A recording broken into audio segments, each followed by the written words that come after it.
Philosophy 101. What is Nihilism? A blog by Tara Jones. Sometimes I drop a term like nihilism into conversation without remembering that functioning members of society don't spend their time Wikipediaing every philosophical, psychological, or spiritual conundrum that they may have and may not know what the hell I'm talking about. And so I'm going to start defining some of the terms I've thrown around. Question of the day: what is nihilism? There comes a point where you realize you no longer have the gusto to be mad, sad, or upset by what your life is lacking or what's lacking in yourself. So you can no longer muster that inner motivational speaker, Anthony, to talk you into a more positive attitude, seeing life as half full, or turning that frown upside down, champ. At this point, you've already hog-tied the motivational speaker within yourself and shoved him in the closet in your psyche right next to the skeletons. That's enough of the khaki-wearing, pocket-protecting optimist. Let him stare at those creepy bones for another few months until he learns what life is really about. You realize that the grass is never greener. It just looks greener because you probably have a brain tumor. And the greenest point where you now stand looks suspiciously like cow shit. And it is. If you're at the place at this point, I reassure you, no matter how dense it is, what you thought was a rock in a hard place is actually just one cow turd, divided in half and now surrounding your ankles.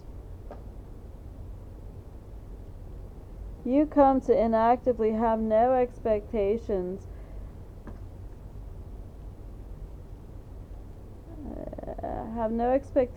and also begin to question all reality as meaningless. At this point, you've graduated from the school of depression. You're on board the bus to an inner hell so bad you've stopped complaining. Once you dock the bus, you will be in a much more neutral land now, the land of nihilism. I do not recommend nihilism to anyone. It is what has said to lead to Nietzsche's breaking point. I'm going to repeat myself. Nietzsche's breaking point. It's also who Flea tried to emulate in The Big Lebowski. Recall the vinyl-wearing, ferret-owning jerk who peed on his carpet. A true nihilist would not care to have matching vinyl jumpsuits because, well, nothing matters, not even the coordination of jumpsuits, as valued as that should be. But whatever.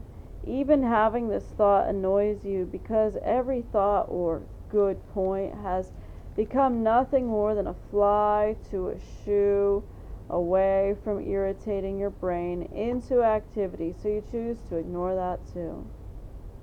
There comes a point where you can no longer be depressed about it, where sub-zero is your boiling point.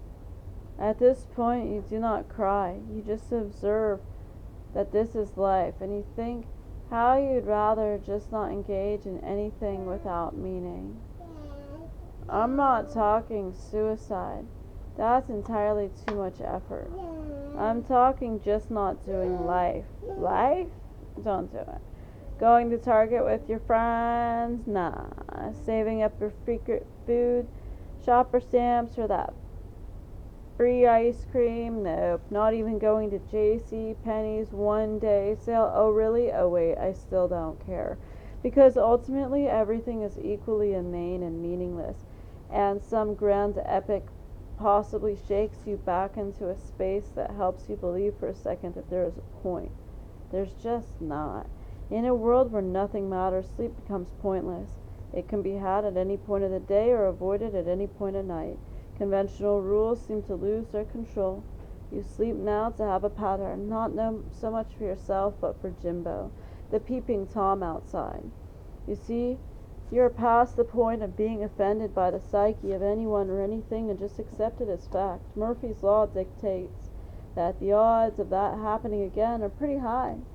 At this point, you've stopped arguing with science because ultimately you've stopped arguing at all. Frankly, it no longer matters who is right or wrong or what it is, because at the end of the day, being right, doesn't mean that you're right. At least it won't necessarily change a thing, nor could you be bothered to attempt to do so. So put on your old time full length white nightgown sewn around you from head to toe like a potato sack, pull on your sleeping bonnet with spectacles, and blow out your oil lamp. Because though you've accepted Jimbo, you also don't let him attempt to disturb you. You give a little back, for the sake of a semblance of caring. Now Jimbo feels exceptionally bad about himself and his compulsion. He doesn't want to look, but cannot look away. Congratulations, Jimbo, you're on your way to becoming a nihilist also. You do not wake with thoughts of a new day. This is just a continuation of the last and the preface to the following. It's a one long block, and eventually will end, and that's it. Such is a life to a nihilist. So if you catch yourself in this far-off terrain, do not look around for help. You live in a post-apocalyptic flatland in which your only visitor will be a reaper on horseback. Run or not, ultimately his good intentions will be the most welcomed feelings of love you've allowed into your empty husk for months. Embrace them, but realize it is a drop of water in a vast desert in which there is no oasis. The good news is you rarely thirst, though you do not realize that you're not being quenched by the highs that you once experienced. And now you know what nihilism is, and if you related to this, welcome. I welcome you with my newly nihilist potluck. Everyone is bringing a dish. There doesn't have to be anything in it, since nothing you bring will ultimately bring back meaning, but it will serve as a good conversation topic about how empty it is. Have a good day. Hey, get out of here, Anthony. Get back in the closet.